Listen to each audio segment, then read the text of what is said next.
I would have loved to see a situation where the people of Nigeria take that decision. Because the truth is that the two major parties, and again, I'm still maintaining my even-handed, non-partisan position. The two major parties have tried their hands at this subsidy, and nobody has been able to remove it without social unrest. That's the big elephant in the room. If it was purely an economic decision, it would have gone last night. But it has political and social consequences. And that is the field where politics and economy merges together. And some have created a study called political economy. But it would have been interesting, perhaps, in my view, if all the parliamentarians in the state, all the parliamentarians in the federal government, in the national government in Abuja, said, okay, this is a very, very big issue. We are all going to our constituencies to go and have town hall meetings like this and say, what do you think about this subsidy? You people of Nigeria, from constituency 1 to constituency 2 and all of that. And to come back to the house and say, this is what my constituents say. This is where I am going to vote. And let us know who voted for what. Not just the ayes have it. Because that is really what defines issues in the next election. We say, no, what we sent you, you didn't do it. Because we can go to the Hansard and see how you voted in each election. So the job becomes easy if the people of Nigeria say this is what they want by their elected representatives on those kind of issues. Who is the politician who will not follow the people of Nigeria, especially with a few days to election? That is how it should work, in my view. The sum and substance, therefore, is that we should really, we have a lot of work to do. We enrich the process by this kind of participation and hopefully by some of the kind of questions we would ask. So I had a study group meeting with some people and I asked them, so what are the 5 things that are most important to you? And they said healthcare, education, security, electricity, and some things. And I said, so as we were going through each one, I said to them that when I was governor in Lagos, do you know that the federal government has only 3 secondary schools in Lagos? Do you know that? 3, King's College, Queen's College, Government College, Janiki. Do you know that there were 10,001 schools at that time? No. Let me take that again.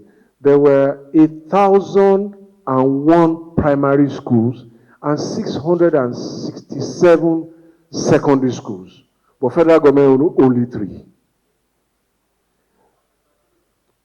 Well, those were the data at the time I was, because as government, we were the regulator of schools. 7. Okay. Secondary schools. Oh, okay. Interesting. But 7 and 3. What is the materiality out of 667? Well, thank you for helping me adjust my statistics, but the materiality is the point that is at issue here in terms of responsibility.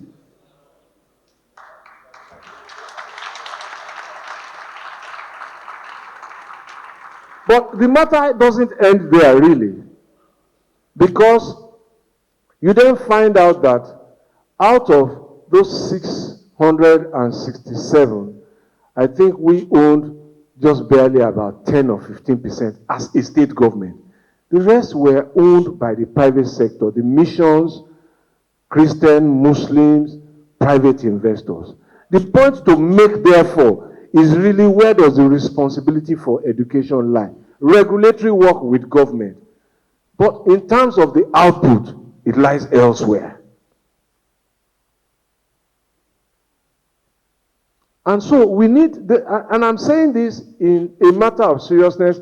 I heard, for example, that Alhaji Akasai spent 8 hours at the airport yesterday. And let us look at it. Who owns the aircraft? But government takes the responsibility. Regulation. And you will see that some of these things have come lately because government has stepped in to say, this airplane, this airline, you are not doing this, we suspend you or we take your license for safety. And that limits what is available. And therefore, before we lash out and say, it's this person's fault, let's really understand whose responsibility it is. And that is the point I wish to dwell on. And again, thank you very much for your useful intervention. And that is the democratic space for. And this brings me to the understanding of government and the federal government. So let me tell a joke here, and I'm not going to reveal who it is. So somebody told me that there was this bad day, person is in government, and he got home, and he was in an executive position, and he was complaining to his wife that this government, everything, this. And when he had finished, his wife turned to him and said, "Daddy, but you are the government." And this is important for me to take off, because government appears to be nobody. Just lash out when things don't work. But, so let's start from understanding of the federal government, because that's where I work now. So not infrequently, I've had some people, especially, let me say this, and I hope the legislators won't have my head for dinner. So I've had some of the federal legislators laying the blame of some failing or the other on, quote, the federal government. You have legislators say, the federal government has not done this. What it probably means is the federal executive arm of government. Do you get that? The federal government has done what he probably, and absorbing himself. Now we have done this is the federal government that is the executive arm of the federal government. And it is a very, very similarly tenuous but important distinction. The federal government is made up of the federal executive arm, the federal legislative arm, and the federal judicial arm. So, if anything goes wrong there, there's a sense of collective responsibility. But there are points where you can isolate and say, no, the legislative arm has done its work. It's the executive that has not implemented policy or law. And I think it's important for public conversation. Because, as I've tried to say, if we decompose the constituents of the federal government, when we really open up that so-called federal government that we all complain about, you know what we will find? Do you know what we will find? We will find ourselves. It is really us. We are the federal government. And let me try to animate this. On the executive side, who constitutes the federal government? It's not just the president and the vice president. Those are the only elected members of the federal government. But federal government is not, the federal executive arm, in fact, I've fallen into my own error. The federal executive arm is not fully constituted without ministers. If you go to section 147, I think it is, of the Constitution.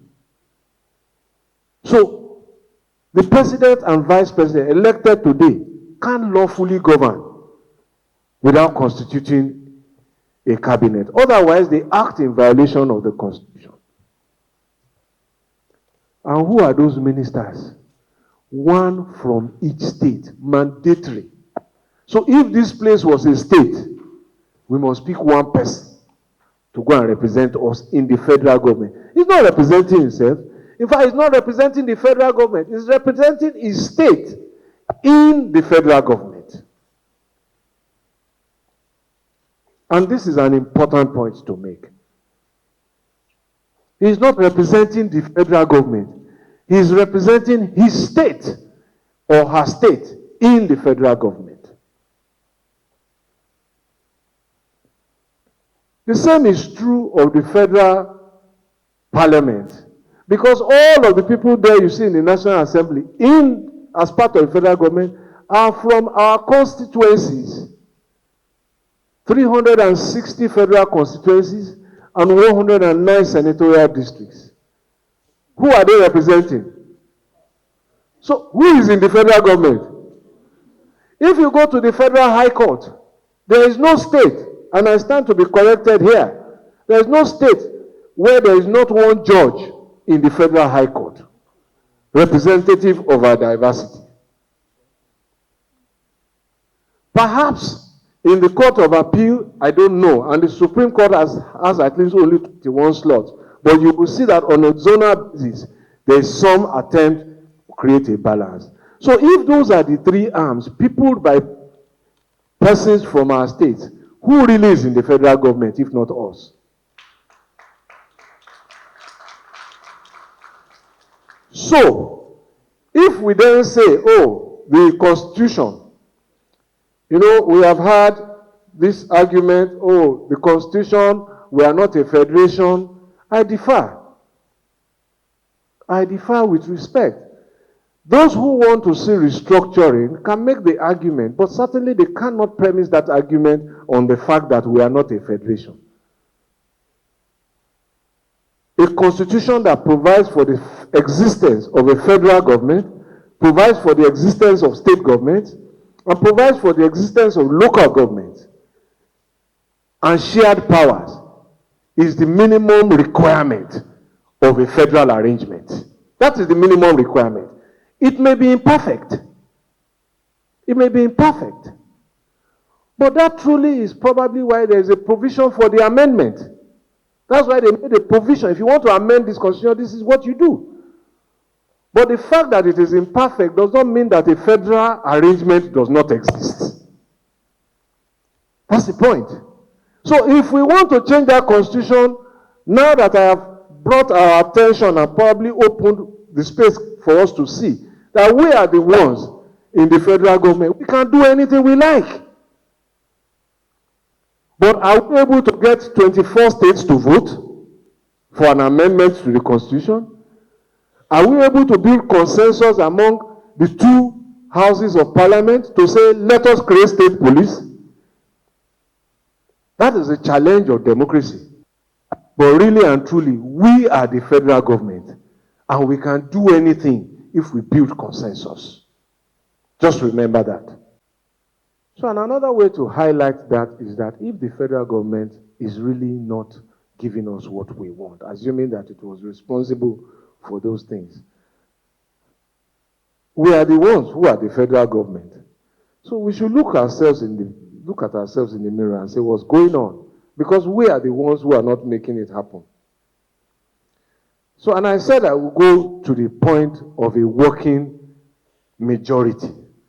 Because once you have a democratic arrangement, the next thing you need is how to get things done. Getting your majority to deliver on what you have campaigned on. That is why you want the maximum votes. Therefore, I fail to understand. I just fail to understand it. Why a party that has a legislative majority is accused without more of being a rubber stamp. What are they supposed to be doing? If we have majority in parliament, if all of us are from the same party, and our chairman here is our president, and these are the ministers, and we bring our agenda to you, what will you do with it? Can you fairly be called rubber stamp? That's why we have majority of these seats. That's what is expected. So some people say they are rubber stamp. I say, we are in the same, and I'm trying to keep my even-handedness. That's why you will see in some other jurisdictions when they want to appoint judges, majority will say, if you say he has an affair, that's your problem. This is the judge we want, and nothing will happen. We will force it in with our majority. So, because they are not elected to go and fight, they're not elected to go and fight. Once they have majority, that's the power of democracy, what majority does. They're elected to support their own party's program and their own government's programs. So it is for me, without more, an unkind call, unless there are other compelling reasons.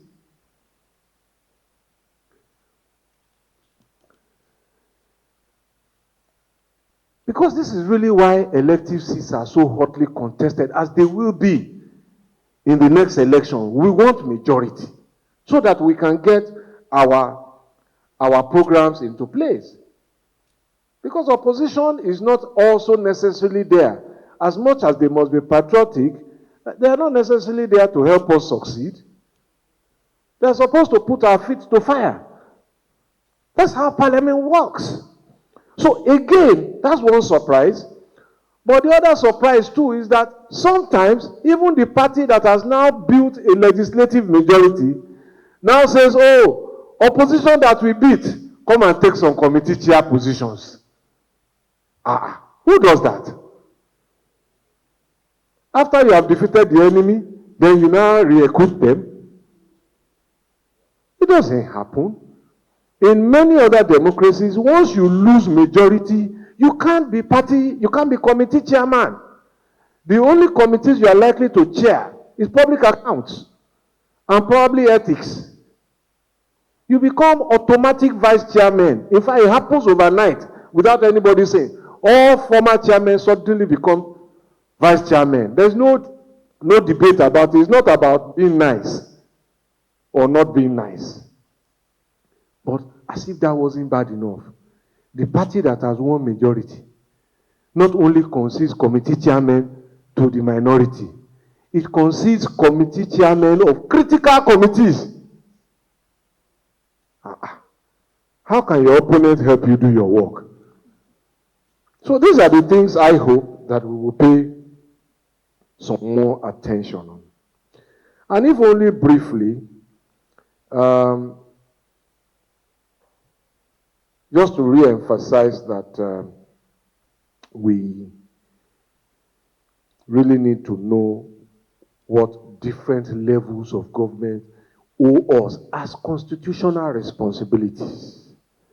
So I tell some of those focus groups that we have that the federal government is not responsible for providing water to your house. And they look at me and say, what are you talking about? And I say, the federal government has those jurisdiction about your rent. It's not in the exclusive list. It's a residual matter. Federal government has no jurisdiction over quality of primary schools. It's a local government responsibility. Primary health, sanitation.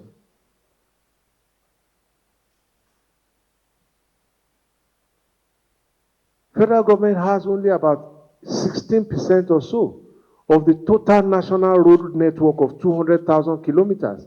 The remaining are state and local government. So let us ask ourselves, for example, how many people on a day-to-day basis have to leave their states in order to go to school, in order to go to the market, in order to go to work, in order to get health care? How many people? What's the percentage on a scale of 1 to 10? But how many of them have to leave their local government in order to get to work, to get to school? That's where we must pay attention. Because those roads don't belong to the federal government. So it is these things that should shape the future of our democracy in 2023 and beyond. They require us to focus on the kind of people we will elect to states and federal constituencies. Because these people will determine many things that will affect us. The kind of people we elect, for example, to the Senate, will determine what kind of people they will confirm to become ministers, to become heads of parastatals, and so on, which will determine the quality of service that we get. The kind of people we elect will determine the quality of policies, budgets, programs, and projects that are designed and delivered to us. The local elections, to elect people to serve in the local government as state legislators and as governors, are extremely important, and I focus on the word extremely important, to our quality of life, and they deserve that we pay the utmost attention to them without losing sight of federal elections.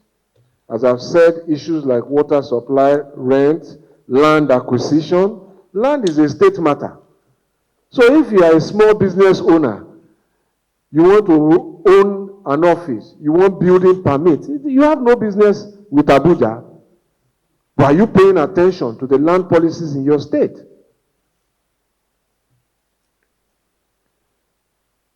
Yes, there is an impact also that the federal government plays on small businesses in terms of fiscal and monetary policy, and you cannot eliminate that. But where the rubber meets the road, really and truly, is at the local level. I have spoken to the freedoms that democracy offers and the freedom of speech in relation to our rhetoric. The other side of the coin is the role of the press, and I'm almost done. While I respect and understand the responsibility to report the news, I hold the view very strongly that the press has a big responsibility in shaping the news.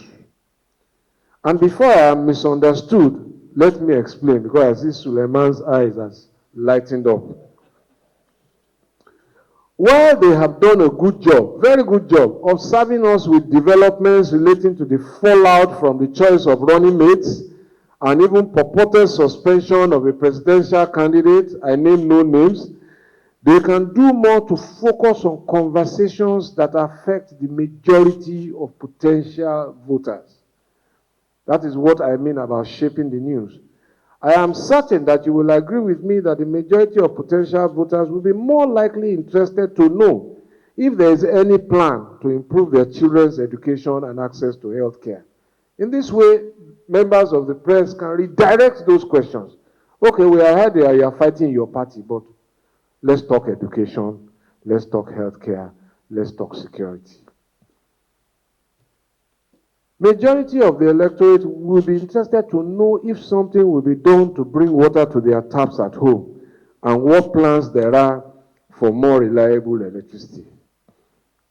Interestingly, when I tell people that the Constitution has been amended to allow every state to generate, distribute, and transmit electricity in areas not covered by the national grid, they say, where did you read that from? But it's in the concurrent list, I think it's item 14 of the concurrent list. Every state. So, when we also talk about devolve more powers, what have we done with the ones that exist? So even when that amendment was not there, in this state, this government here in Lagos was generating self-captive power. Now that the space has been liberalized, there is nobody to blame anymore. The law is there now. Use it.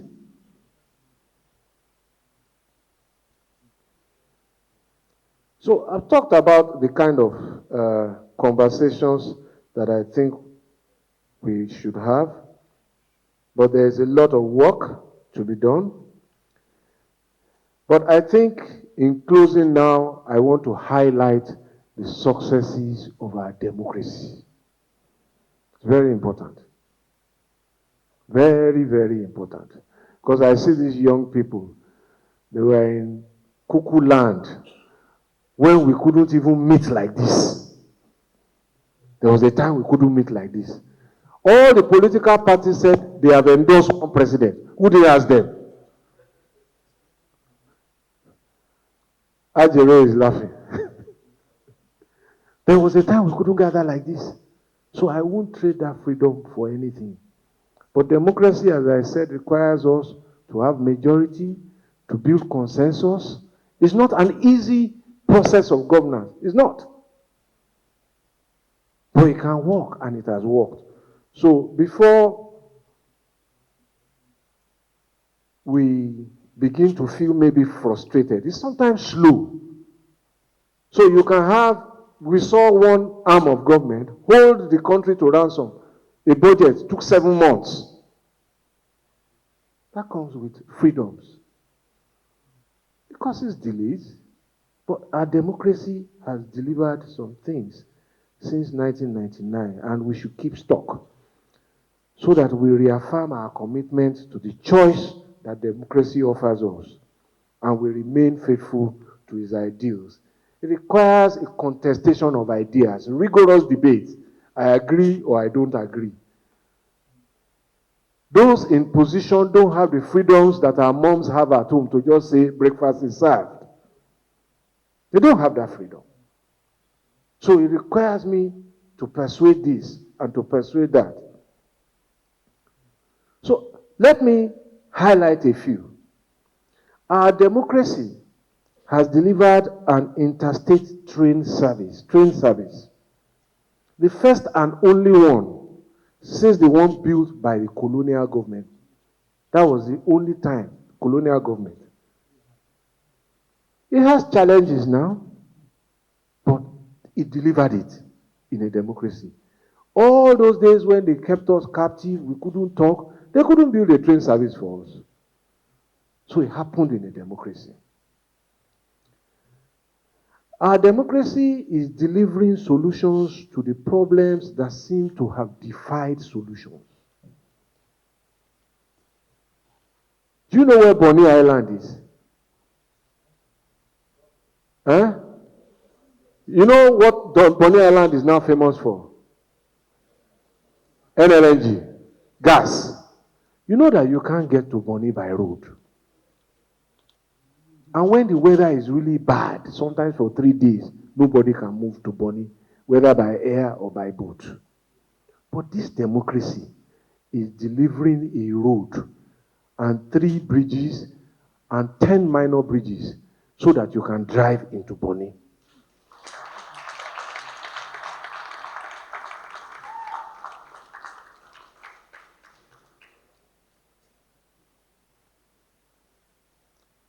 You know that it was a colonial government, 1950 something or so, I think, who conceived of and perhaps delivered the bridge across the Niger. And since then, we haven't been able to build another one. This democracy has delivered a bridge, an alternative bridge across the Niger. That's choice. That's choice. And you know that the Lagos-Ibadan Expressway, you know, it was built in 1981. And you know that a few years ago, you spent a whole day there, just doing a 1 hour, 100-kilometer journey. This democracy is ensuring that that road will be finished shortly.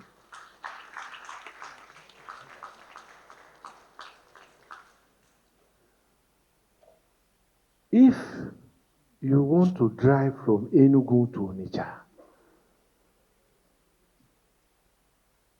one side of that road, the dualization, is essentially finished now. Work is nearing completion on the other side. It didn't happen during those undemocratic dispensation. It is happening in a democratic dispensation.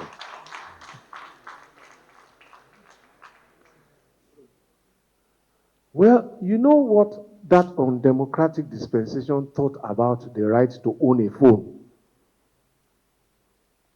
It is this democracy that also gave us the right to own a telephone.